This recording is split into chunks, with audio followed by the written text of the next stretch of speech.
নমস্কার বন্ধুরা, শর্মিলাস কিচেনের একটি নতুন পর্বে সবাইকে স্বাগত জানাচ্ছি। আজকে আপনাদের সাথে শেয়ার করব পেঁয়াজকলি দিয়ে ডিমের দুর্দান্ত একটি রেসিপি, যেটা কিন্তু খুব কম সময়ে একদম চটজলদি তৈরি হয়ে যায়। হাতে অনেক সময় কম সময় থাকলে তখন আপনারা ঝটপট এই রেসিপিটা বানিয়ে ফেলতে পারেন। তো চলুন তাহলে শুরু করি আজকের রেসিপি। এর জন্য প্রথমেই কড়াইতে দিয়ে দিয়েছি আমি 3 টেবিল স্পুন সাদা তেল। সাদা তেলের বদলে আপনারা সর্ষের তেলেও কিন্তু রান্নাটা করতে পারেন।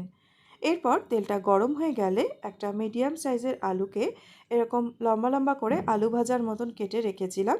আলু ভাজা থেকে একটু মোটা করে কেটেছি। আর পেঁয়াজ কলিটাকেও এরকম একটু লম্বা লম্বা করে কেটে রেখেছিলাম। তো আলু আর পেঁয়াজ কলিটাকে সামান্য নুন আর হলুদ দিয়ে ভেজে নিতে হবে।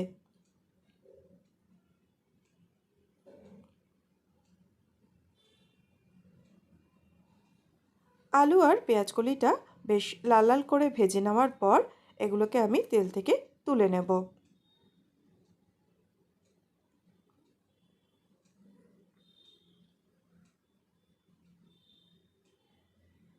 এরপর ওই তেলের মধ্যেই দিয়ে দিচ্ছি একটা মিডিয়াম সাইজের পেঁয়াজ কুচি। পেঁয়াজটাকে হালকা বাদামি করে ভেজে নিতে হবে।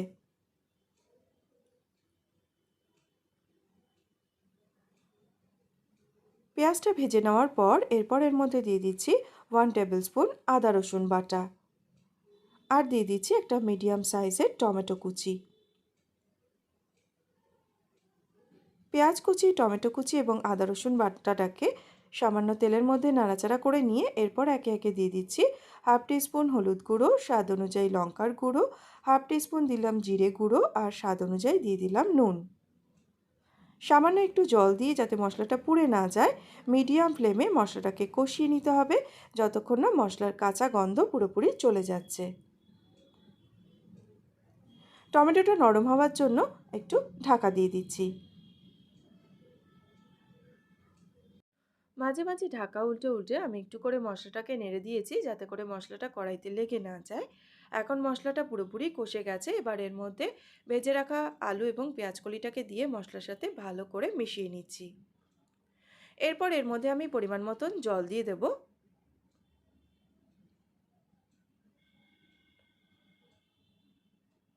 অল্প করেই জল দিচ্ছি, কেননা এই রান্নাটা কিন্তু একটু গামাখা হবে, খুব বেশি কিন্তু ঝোল হবে না। ভালো করে মিশিয়ে নিয়ে এরপর এর মধ্যে দিয়ে দিচ্ছি আমি 1/4 টিস্পুন গরম মশলা গুঁড়ো। গরম মশলা গুঁড়োটা দিয়ে ভালো করে মিশিয়ে নেওয়ার পর এরপর গ্যাসের ফ্লেমটা একদম লোতে দিয়ে এক একটা করে ডিম এইভাবে ফাটিয়ে কড়াইতে দিয়ে দিচ্ছি। ডিমটা দেওয়ার সময় কিন্তু খেয়াল রাখবেন একটা ডিমের ওপরে যেন আরেকটা ডিম, মানে একটার সাথে আরেকটা যেন গায়ে লেগে না যায়, একটু ফাঁকা ফাঁকা করে দেবেন। দিয়ে এরপর ঢাকা দিয়ে এটাকে রান্না করব যতক্ষণ না ডিমের কুসুমটা শক্ত হয়ে যাচ্ছে। এখন দেখুন ডিমের কুসুমগুলো কিন্তু পুরোপুরি শক্ত হয়ে গেছে। আপনারা চাইলে এইভাবে খুন্তির সাহায্যে খুব সাবধানে উল্টে দিতে পারেন। আমি উল্টাচ্ছি না, আমি ওপর থেকে এইভাবে মশলাগুলোকে একটু দিয়ে দিচ্ছি খুন্তির সাহায্যে। দিয়ে এইভাবেই রান্না করব আরও 2-3 মিনিট। এখন কিন্তু পেঁয়াজকলি আর ডিমের এই প্রিপারেশন একদমই তৈরি। নামানোর আগে একটু ধনেপাতা কুচি ছড়িয়ে দিতে পারেন, আমি আজকে আর ধনেপাতা কুচি দিচ্ছি না।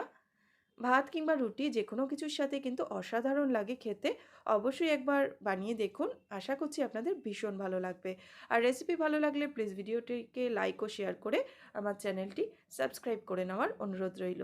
পাশে থাকা বেল আইকনটি অবশ্যই প্রেস করে দেবেন, তাতে আমি নতুন কোনো ভিডিও আপলোড করলে তার নোটিফিকেশন আপনাদের কাছে পৌঁছে যাবে। আজ এখানেই শেষ করছি, ফিরে আসবো নতুন কোনো রেসিপি নিয়ে। সবাই খুব ভালো থাকবেন, সুস্থ থাকবেন।